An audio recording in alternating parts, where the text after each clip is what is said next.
Hello, very good morning to all of you. Dear friends, we are discussing the last second chapter of our food analysis, section first of CHA 393B. Okay, and it is related to the carbohydrates. Okay, so let us start today's lecture. So today we are going to see the last topic from this chapter, that is dietary fibers. The dietary fibers, what is the meaning of that definition, then some justification and the different methods for the determination of dietary fibers. Okay, so what is the definition of dietary fiber? Actually, this dietary fiber is the edible part of plant or analogous carbohydrates, okay, means similar carbohydrates that are resistant to digestion and absorption in the human small intestine.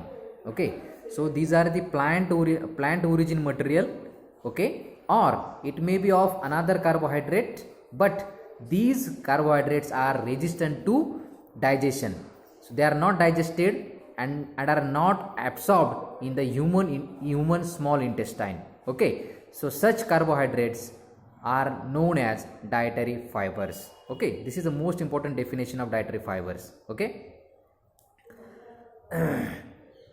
and it is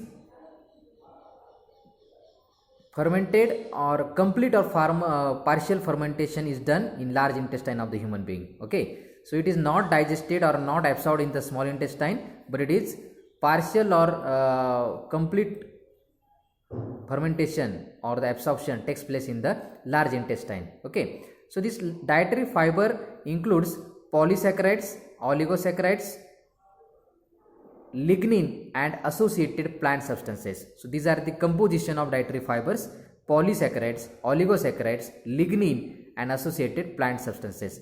Dietary fiber promotes beneficial physiological effects.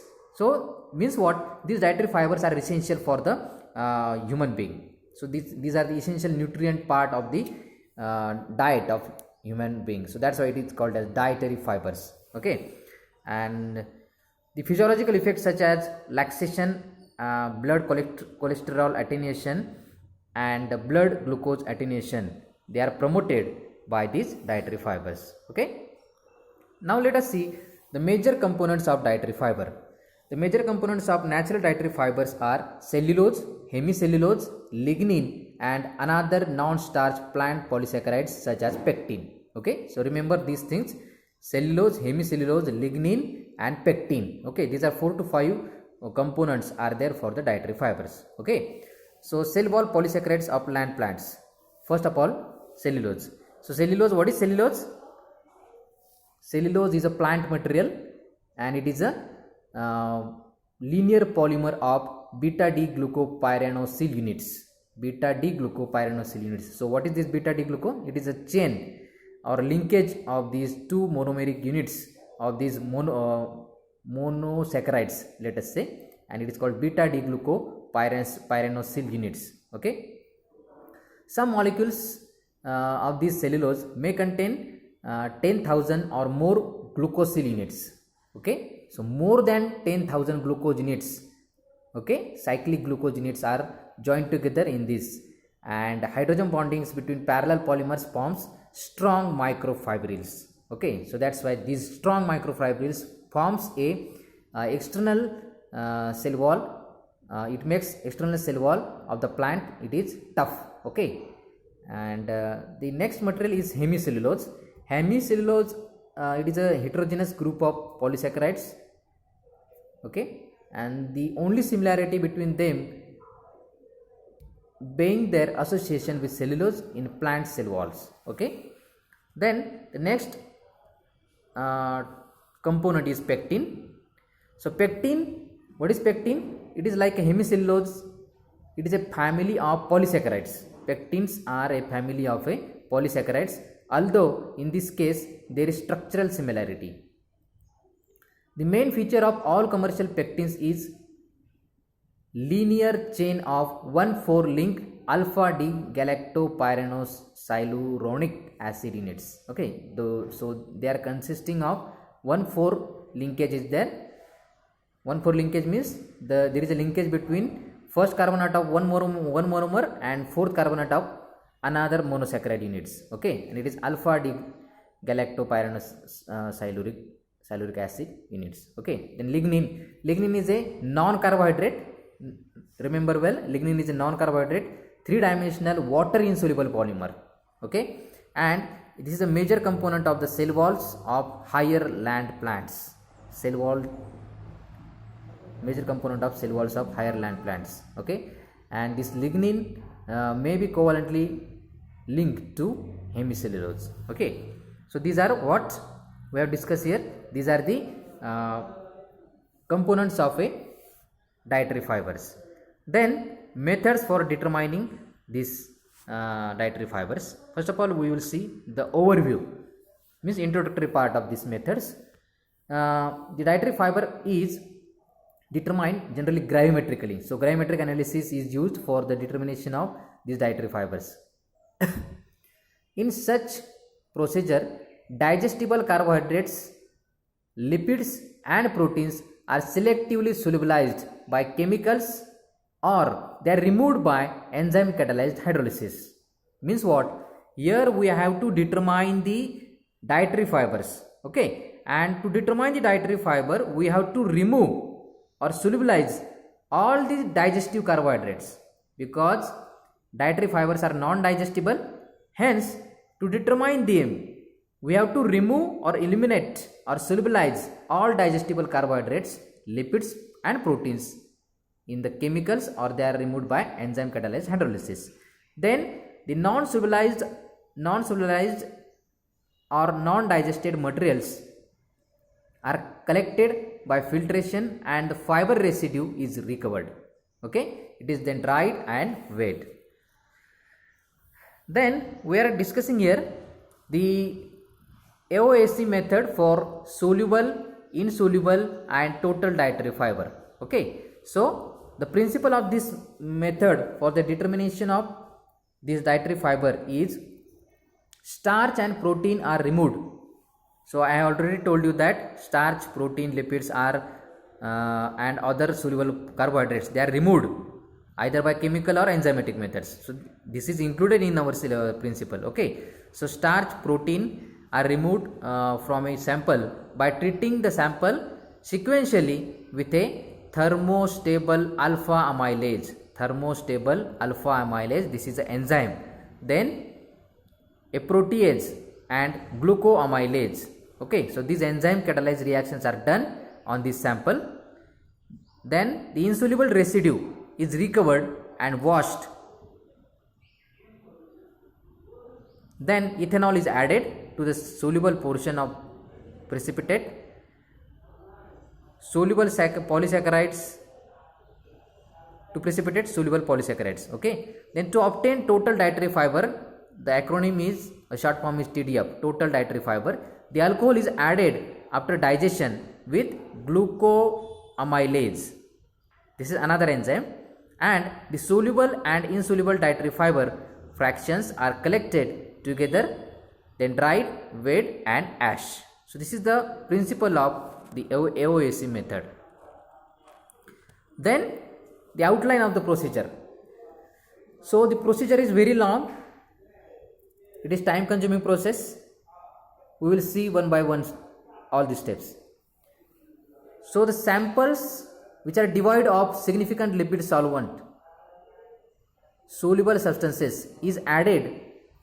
So to the samples which is devoid of, means from which the lipid has been removed, okay, is added 2N-morpholinoethane sulfonic acid, 2N-morpholinoethane sulfonic acid, tris hydroxymethyl aminomethane.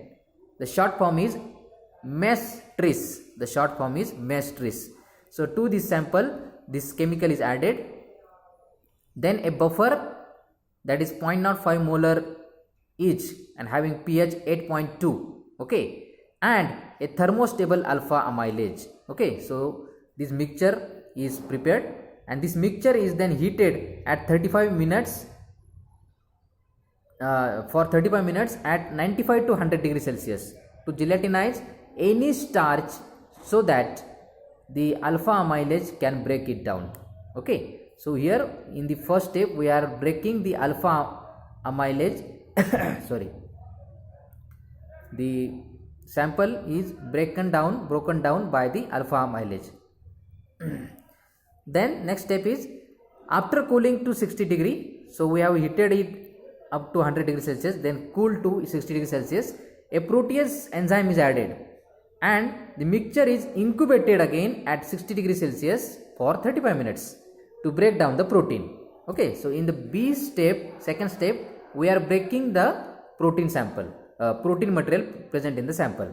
Then the pH is adjusted to acidic range 4.1 to 4.8. Glucoamylase is added and the mixture is incubated at 60 degrees Celsius for 30 minutes to complete digestion of any starch. Okay, so starch is digested in this C step. Then to determine TDF, means total dietary fiber, 4 volumes of 95% ethanol are added. The residue plus precipitate is collected by filtration, wash with ethanol 78%, then 95% ethanol, and acetone in that order, dried and weighed. Okay, so the flow diagram is given below. Okay, you will see later on. Protein and ash are determined on duplicate samples and the weight is corrected for them. Okay, then the next step is the mixture obtained after C step. So after C step, that is third step, the mixture is filtered through a crucible containing fritted glass disc and pre-ashed cellite. Okay, a siliceous filter aid is there. Then the residue is washed with water, then 95% ethanol and acetone in that order, then it is dried and weighed. The dried residue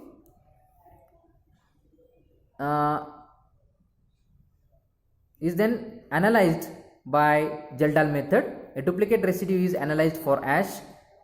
The weights of protein and ash are subtracted from the residue weight and obtained in F step to determine the insoluble dietary fiber. Okay, then next step is to determine soluble dietary fiber. To the filtrate and washings from step E and F at 60 degrees Celsius, they are added 4 volumes of 95% ethanol to give an ethanol concentration of 76%. Then the precipitate is collected by filtration through a crucible containing treated glass disc and pre-ashed cellite. The residue is washed with 78% ethanol, 95% ethanol and acetone. Then the crucible is dried at 103 degrees Celsius and weighed. The protein and ash determined as in step F and the weights of protein and ash are subtracted from the residue weight obtained in step H to determine soluble dietary fiber. Total dietary fiber may be determined as described in step D or obtained by adding the values for insoluble and soluble dietary fiber. Okay, so it is a simple manner that total dietary fiber TDF can be obtained by simple addition of soluble and insoluble dietary fiber. Okay, now the flow diagram is given here. So all these 4 A to H, A to I steps that we have discussed here, all they are given in this flow diagram. Okay, so they are presented in short, very short manner. Okay, to remember all these things.